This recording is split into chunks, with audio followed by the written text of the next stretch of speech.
Hey, bien le bonjour à toi. Aujourd'hui, je vais toujours pas m'aventurer en dehors de Strasbourg, car je me rends à la piscine du Wacken, au pied du Parlement européen.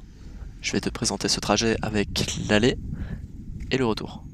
Faut savoir que c'est un trajet que je réalise fréquemment en hiver, car le Wacken est, lors de cette saison, ma piscine de prédilection. En été, je vais plutôt à la Kibitseno à 7 minutes de chez moi, au sud de Strasbourg, car le Wacken c'est blindé de chez blindé en été. Donc, tu le remarqueras aux arbres et peut-être à la luminosité. J'utilise toujours mes rushs vidéo de cet hiver. Nous sommes le 7 février 2020. Je démarre à 13h18 de chez moi et on n'avait pas encore à subir toutes les conséquences du coronavirus. C'était le monde d'avant. LOL. Monde d'avant où on devait d'ailleurs encore emprunter cette piste cyclable provisoire le long de la route de Vienne, car les tours du côté droit étaient encore en grand chantier. Et à l'heure où je te parle, c'est terminé.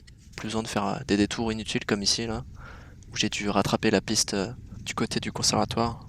Et j'ai envie de dire, enfin, ça faisait 2 3 ans qu'on n'avait plus de continuité de piste, ici, là, alors que on est sur l'axe nord-est, nord-sud, pardon, le plus cyclable de Strasbourg, qui est d'ailleurs tout simplement l'axe le plus cyclable de Strasbourg. Et à l'époque, quand j'utilisais de manière quotidienne cette piste, eh ben, le manque de continuité me faisait quelque peu chier, ou m'énerver quelque peu.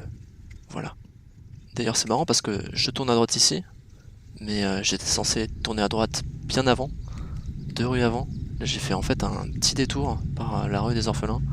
Rue des Orphelins où je te laisse d'ailleurs admirer, en te mettant en vitesse réelle, le nombre d'arrêts gênants. Donc arrêts gênants en double fil, hein, tu vois avec cette camionnette, et ces 2 cars qui se suivent, qui sont arrêtés en plus avant un passage piéton, donc zéro visibilité. Là, ils ont réussi à transformer une rue à 2 fois 1 voie en une rue à 1 fois 1 voie, tellement il y a de véhicules à éviter. Je trouve ça incroyable. Enfin bon, je serais arrivé par la droite sur cette place de Zurich si j'avais pas fait mon minuscule détour, hein. Ici, on se raccorde donc au chemin logique que j'étais censé faire. On va arriver sur les quais sud, que j'aime emprunter lorsqu'ils sont pas noirs de monde. Même si ici, on va vite les quitter, parce que tu vas voir que là, je vais tourner à gauche. Et c'est d'ailleurs là que je t'offre un petit moment de malaise.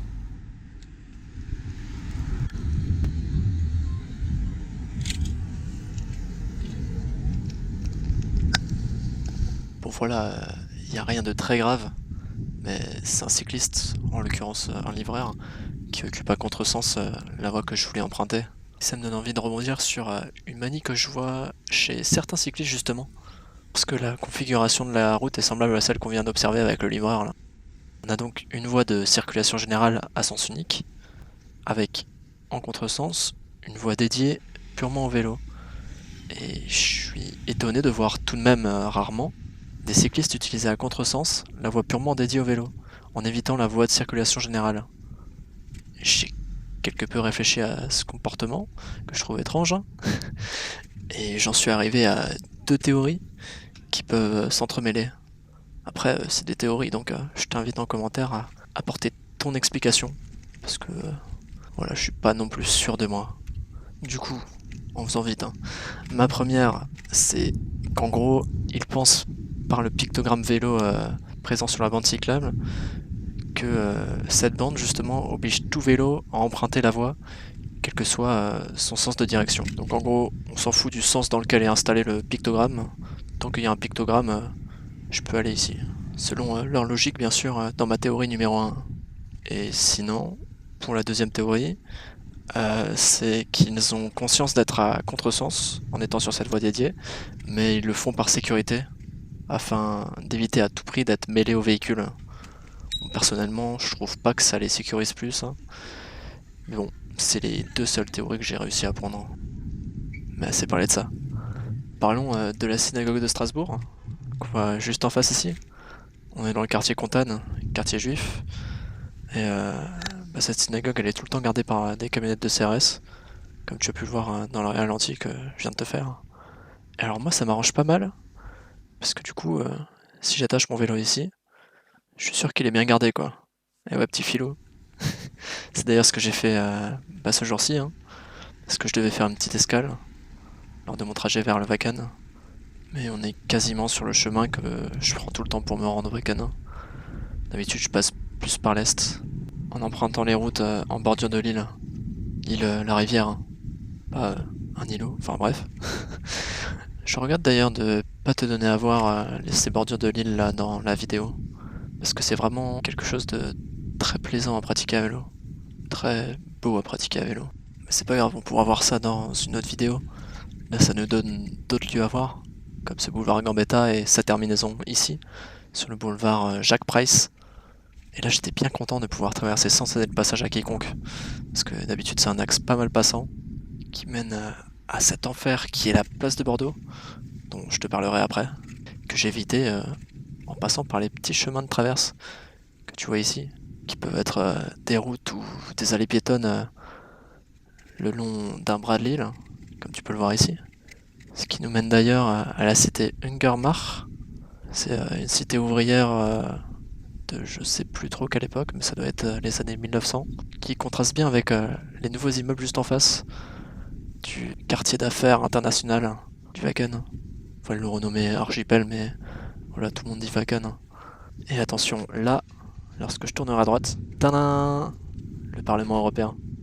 Ce qui annonce notre arrivée à la piscine du Wacken, parce qu'elle se trouve vraiment au pied du Parlement, dans l'île des sports.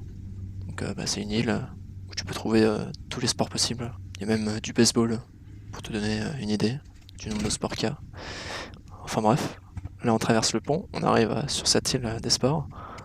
Là j'ai une petite traversée en deux temps qui m'énerve, que moi je fais en un temps parce que bon, de toute façon il n'y a personne, et j'ai pas que ça à faire d'attendre quand il n'y a personne.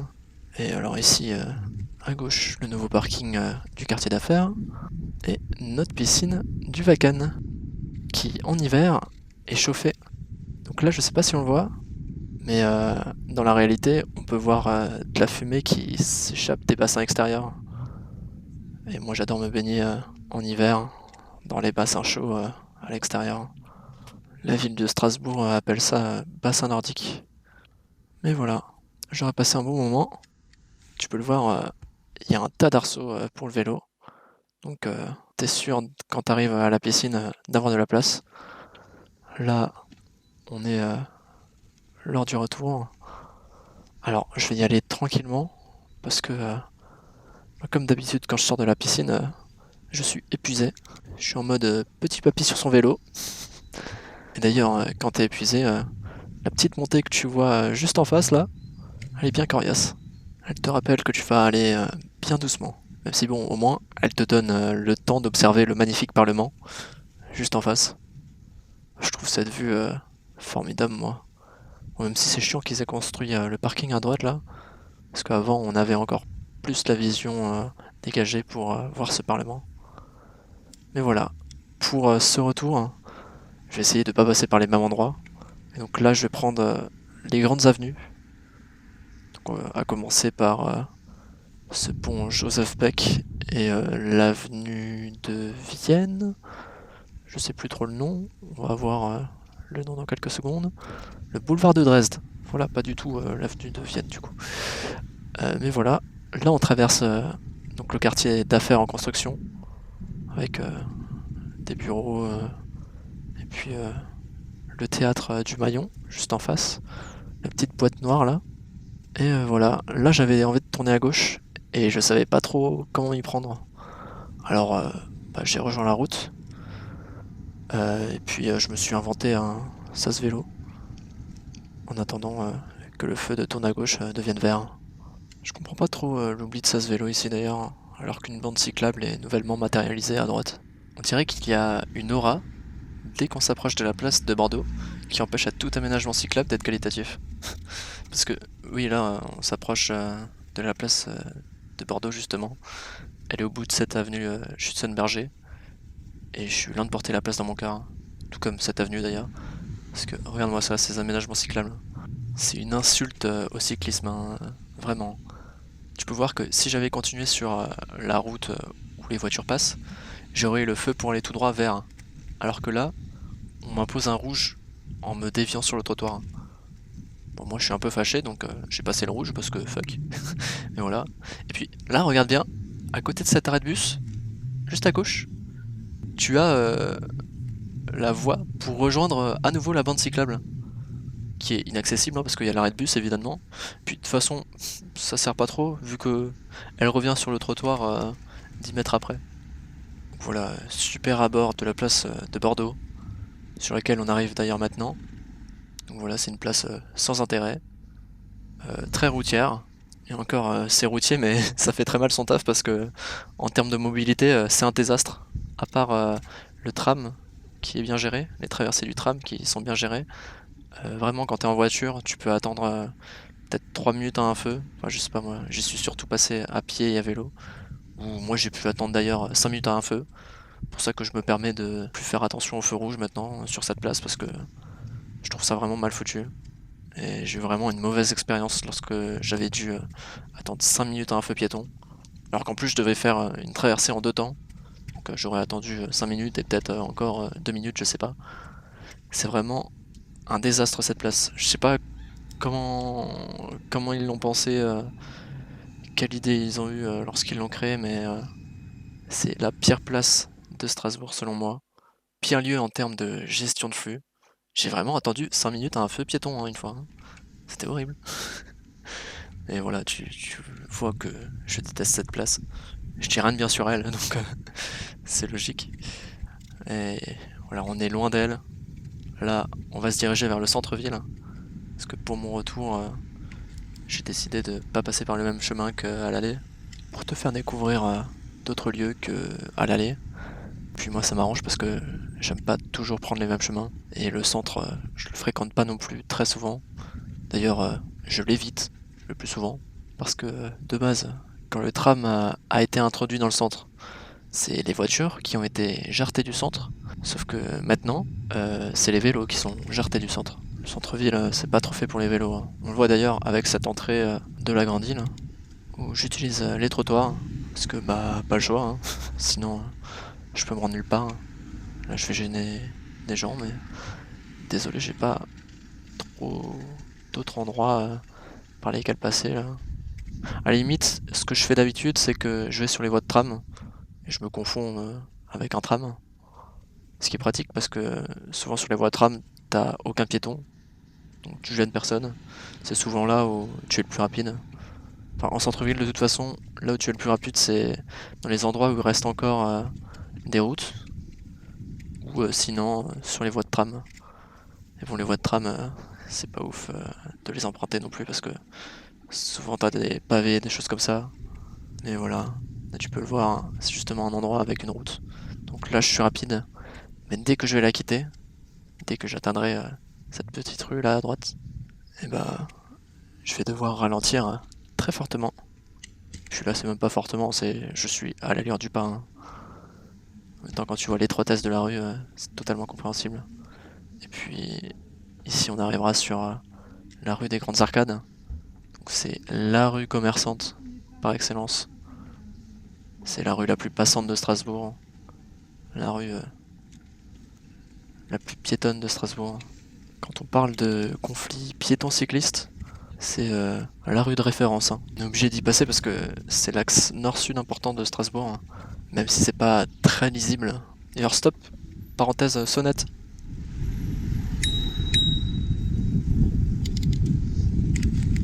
Voilà, c'est tout. C'est toujours mieux d'avertir. Hein. Et souvent, ça sauve de quelques situations malaisantes. Je disais donc que oui, l'axe nord-sud, comme tous les axes en fait qui passent par la Grande Île, sont pas très visibles, sont pas très lisibles et sont pas très continus. C'est surtout ça qui fait que c'est pas lisible en fait. Et donc dans la plupart des trajets, tu auras tendance à éviter l'hypercentre. C'est par exemple par les quais sud, qu'on vient de croiser ici d'ailleurs, même si maintenant qu'ils ont été piétonnisés, bah, t'es aussi ralenti par les piétons, donc t'as les mêmes problématiques que dans l'hypercentre, donc c'est pas ouf. Voilà, là on arrive sur une intersection euh, très complexe. Enfin, très complexe à aborder. Hein. Elle est facile à comprendre, mais elle est très dangereuse. Parce que t'as vraiment des angles de gyration très petits, un tas de flux qui se croisent, et pas de la meilleure des manières. Je trouve ça très dangereux aux abords de celle-ci. surtout que lorsque tu viens de la rue par laquelle je suis passé ici, que donc tu descends, tu vas dans le sens inverse, t'as une descente en fait qui te donne plus besoin de pédaler, mais ce qui fait que tu arrives sur le carrefour dont je te parlais avant très rapidement, et il n'y a pas tout le monde qui pense à freiner, qui se disent tiens, il y a un passage piéton, logiquement, il y a des gens qui traversent. Donc ça c'est des fois la mentalité des cyclistes, ils pensent pas aux piétons.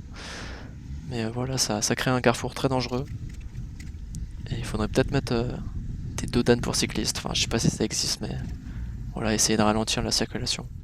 Bref, on a rejoint notre chemin de l'allée, en passant par la route de Vienne, et la place de l'Étoile qui est à droite, ou le parc de l'Étoile plutôt. Mais personne ne le considère comme un parc, donc voilà. À la limite, moi je peux le considérer lorsque je m'amuse et je pars de la piste cyclable, et je vais sur ce petit chemin, puis je descends la petite pente là, regarde, en mode cross. Youhou!